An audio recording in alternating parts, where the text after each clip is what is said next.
আসসালামু আলাইকুম রহমতুল্লাহি বরকাতু। আপনি দেখতে পাচ্ছেন আসলে গ্রামগঞ্জের সকালবেলার আবহাওয়া কত সুন্দর, যে ফজরের নামাজের পরে পরে আবহাওয়া বলে আপনি করে বুঝাইতে পারবো না। সকালবেলা ফজরের নামাজের পরে আমাদের গ্রামের বাড়ি, আমি হাঁটতে বেরিয়েছি, দেখেন কত সুন্দর পরিবেশ, বলে বোঝাতে পারবো না। আসলে সকালবেলা আপনারা ঘুমোতে না যারা না ওঠেন, আসলে আপনারা এরকম পরিবেশ থেকে বিরত থাকেন।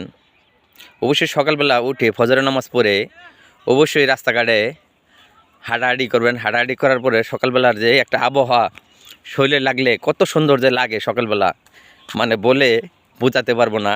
অবশ্যই আপনার গ্রামের লোক আর শহরের লোক পাইছে না, সবাই চেষ্টা করবেন যেন ঘুমোতে উঠে সকালবেলা ফজরের নামাজ পড়ে এরকম রাস্তায় হাঁটাহাঁটি করবেন।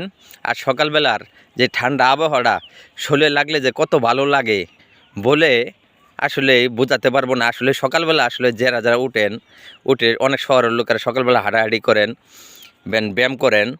গ্রামের লোকেরা সকালবেলা তো এমনি ঘুমোতে উঠে গ্রামে গ্রামে বিভিন্ন কাজ কাম সব কিছু করে।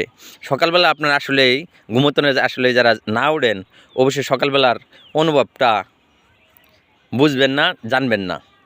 ধন্যবাদ। আসসালামু আলাইকুম রহমতুল্লাহি বরকাতু।